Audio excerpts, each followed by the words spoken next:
তুমি আমি তুমি সে কি জানো না, আজ কেন এত ভালো লাগছে। মা শারমিন, এই যে মা। ওনারা কি চলে গেছে বাবা? হ্যাঁ, কিন্তু মাসুদ সাহেবরা কেন এসেছিল জিজ্ঞেস করলি না? কেন বাবা? ওর সাথে সোহেলের বিয়ের প্রস্তাব নিয়ে। আমার সাথে সোহেল সাহেবের?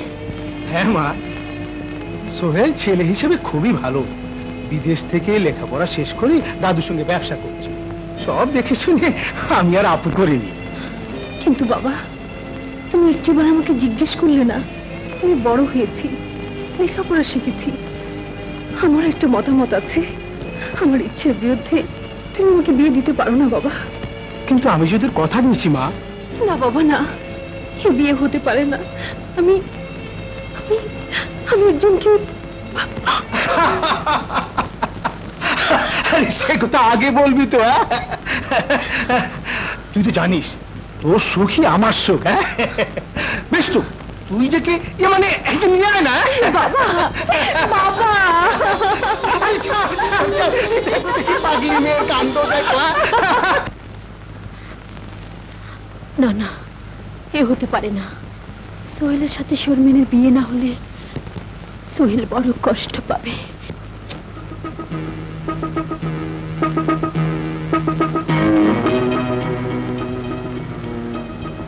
এতদিন পরে কোথা থেকে হাজির হলো এই আপদ।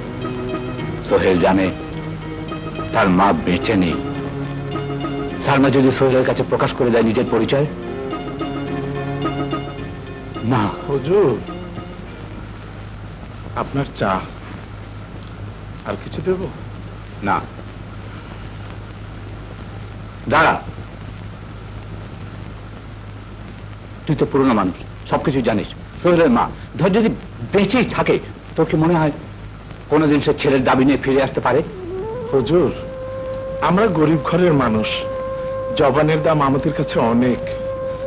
বেঁচে থাকলেও বৌমা কোনো দিন ফিরে আসবে না। আমি তো ভুলিনি আপনার আদেশ মাথায় নিয়ে ছেলের দাবি ছেড়ে এ বাড়ি থেকে চলে গেছে। কিন্তু হঠাৎ তার কথা হুজুর? ও কিছু না কিছু না, তুই যা। শোন, সোহেল কোথায়? ছোট সাহেব তো অফিসে।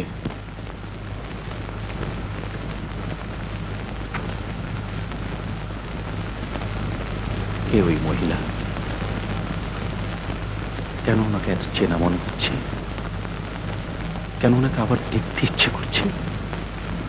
কথা বলতে মন চাইছে কেন?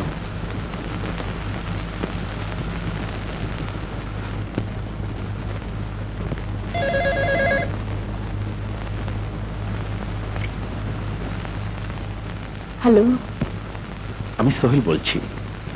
আপনি কে? হ্যালো, কে বলছেন?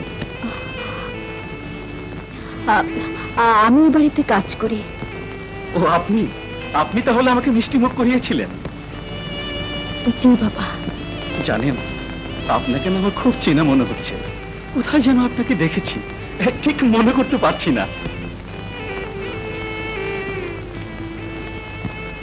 হ্যালো হ্যালো, আপনি আমার কথা শুনতে পাচ্ছেন তো? হ্যাঁ বাবা, শুনতে পাচ্ছি। আচ্ছা, আপনার কে কে আছে? এত কিছু শুনে কি লাভ? তবু একটু আমার জানতে ইচ্ছে করছে। সন্তান ছাড়া আপন বলতে আমার আর কেউ নেই।